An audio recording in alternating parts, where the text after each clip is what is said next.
If you've been struggling with your aim in Black Ops 6 after the latest update, don't worry, we got you. Today we're breaking down 10 key tips to sharpen your aim after this latest patch. You may feel that the recent patch tweaked some things, so if your shot feels off, it's not just you. Stick around to the end because I promise you will find some kind of sauce in this video. Sometimes things get patched and developers don't let us know in the patch notes. This may or may not be one of those situations. First things first, optimize your sensitivity settings. I know it sounds silly, but there's usually some weird stuff going on after updates such as latency, so you may have to do something as small as raising your sensitivity or lowering it. Vary case by case, but if your aim is feeling jittery, lower it. And if it's feeling sluggish, bump it up. Pretty straightforward. But along with your sensitivity settings, go ahead and tweak your aim assist settings. Test different aim response curve types to see what works best for your playstyle. Players that have a softer touch, I would typically recommend linear aim response curve type for you guys. If you are a heavy-handed piece of shit like myself, I recommend using either dynamic or standard.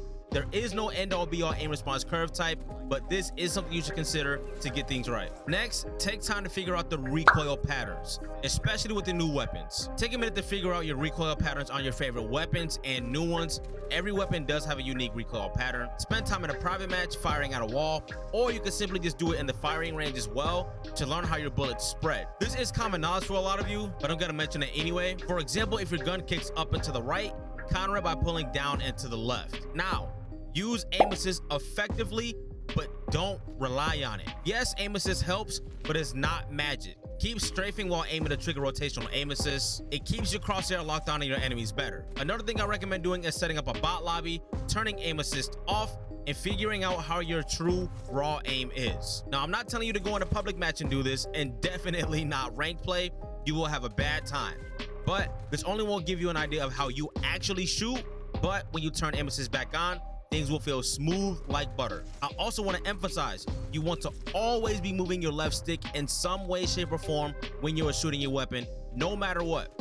Whether it's a point-blank gunfight, whether you're crouching, laying prone, or even sliding or diving, your left stick should always be engaged no matter what, one way or another. This helps you so much more than you may think. And as head-ass as this next one sounds, warm up before you play. As I just mentioned, jump into a bot lobby, maybe a free-for-all or a team deathmatch or something like that. Locking in that muscle memory is everything, especially if you're using new weapons. A lot of the times you want to take the newest weapon to pubs and see how it is. I highly recommend shooting a few bots first before using that new weapon to go ahead and play against real players. Ultimately, you don't have anything to lose. Next, you're going to want to stay calm under pressure.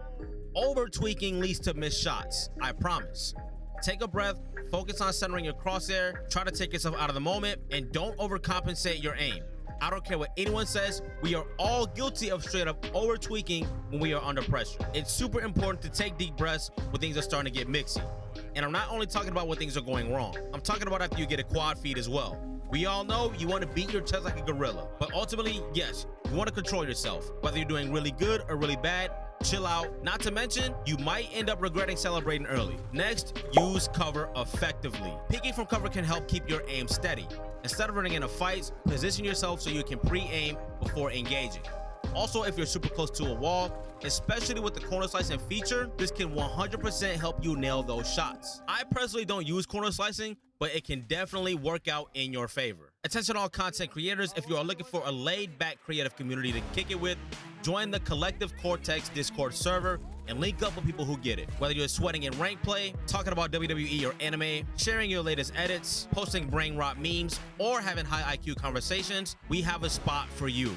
No matter what kind of gamer or creator you are, we got you, and you might fuck around and find yourself a little duo in here if you know what I mean. This will be the first thing down in the description, and we'll be more than glad to have you as a part of the Neuro Nation. Next, practice burst firing for long-range shots. When you're firing at long range, accuracy is king, because spraying bullets like a fire hose decorates the walls, not your enemy. This is a tip that can especially be effective if you have any Warzone players here, but burst firing keeps your recoil in check and ensures that your shots actually land where you intend. It's kind of the difference between precision and panic, and trust me, your aim will thank you. Plus, nothing says tactical genius like a controlled burst that downs an opponent before they even know what hit them. So train that trigger finger. Control burst can win you some fights, and just wildly spraying your weapon, maybe that'll win you the award for the worst aim or something, I don't know. And you're also gonna wanna experiment with different crosshair placements.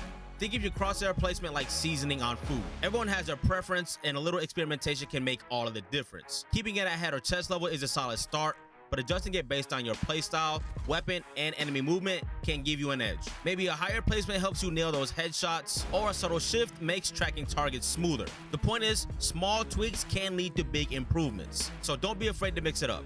After all, a well-placed crosshair can mean the difference between a clutch victory and a tragic "why did I miss?" That being said, stop giving your SR away to the enemies in ranked play. Check out this video right here. We talk about a few things you should knock off if you don't hate SR in Black Ops 6 ranked play. And if you like science and psychology, check out this one here, and you're just gonna have to figure out why.